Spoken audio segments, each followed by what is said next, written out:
All right, so this is going to be a little different. My background is literature, so I look at films and novels and memoirs. And a few years ago, I had more of a hunch than anything else that I thought if I work with GIS or try to work with GIS, maybe I can discover something new and something unfamiliar with texts that are quite familiar for me.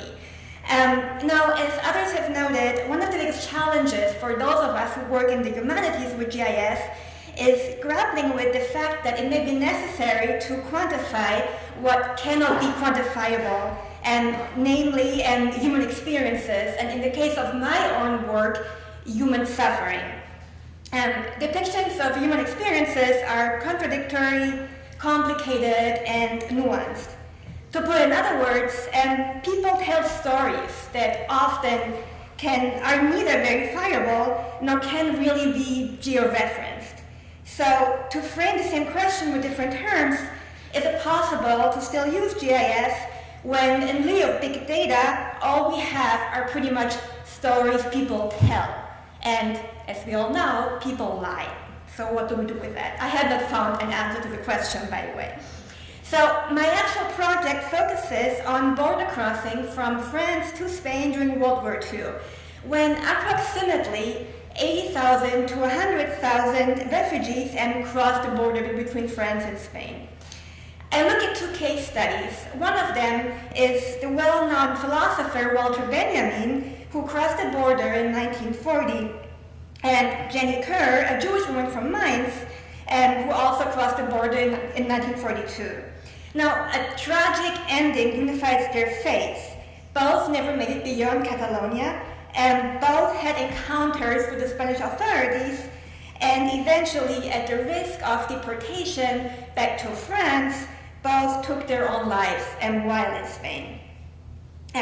Jenny Kerr hung herself in a prison cell in Barcelona, and as you may know, Walter Benjamin died of a morphine overdose in the small town of Portbou in 1940. So with the help of a very patient research assistant, Ophelia, can you wave? With Ophelia G, we've come up with a number of maps that I think have allowed me to look at these events from a somewhat unexpected and new perspective.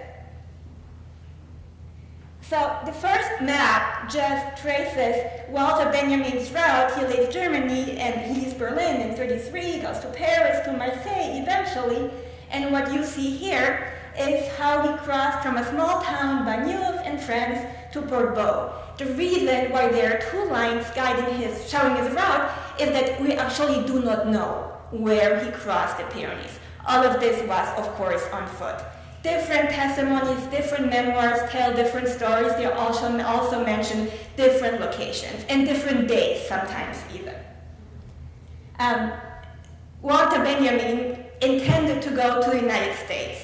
Max Horkheimer had procured him a visa, but he was detained in Spain. So what you have here is his intended destination across the Atlantic. That, of course, never happened because he died in Portbou. What you see over here is Jenny Kerr's route. Now, as I said before, she is not as well known as any of these other, as Walter Benjamin specifically. She was arrested in Germany, sent to a concentration camp in France, which was where, together with her mother dies. She escapes the camp in 1942, crosses the Pyrenees, and together with a fiancé. And what you see here on the next map is her fate. So she is arrested after crossing the Pyrenees on foot, together with her fiancé. They are sent from one prison to the other, eventually to a concentration camp, Miranda del Ebro. That concentration camp, however, was only built to receive men, not women.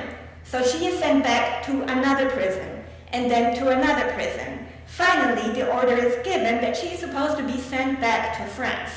At this point in time, she is sent yet to another prison, put on a train, supposed to be sent to the little town of Figueras. You see the red line over there.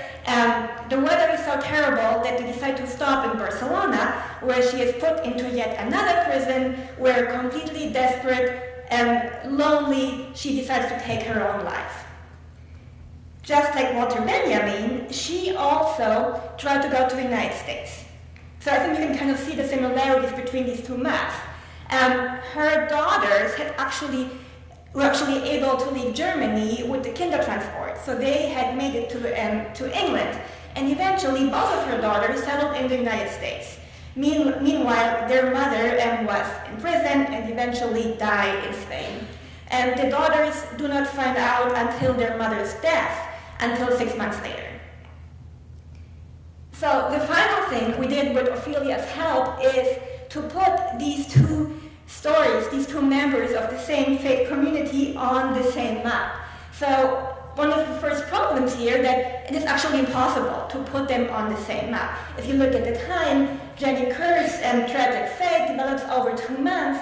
What happens with Walter Benjamin just happens in about 3 days. And of course the distance he covers is much smaller than the distance Jenny Kerr covers all over northern Spain here. So all of this has led me to 3 points about border crossing, not just in the context of France and Spain in World War II, but mainly in a much more general context. First of all, border crossing only becomes a story when something goes wrong. If somebody is arrested, if somebody dies even. Otherwise, if a border is crossed and with no problems, it doesn't become a story. We don't know about it. Second, the fortification of borders, of course, lead to increased danger. And finally, for me this was the most interesting point, borders are labyrinths. Refugees who cross borders take borders with them. And I don't mean labyrinths as a metaphor. Actually, I think if you look back at this map in particular, you can see the ways in which this woman, Jenny Kerr, takes the entire border with her, and it becomes this complicated mess of routes and itineraries. So border crossing is not a single event, but a circuitous and enduring action.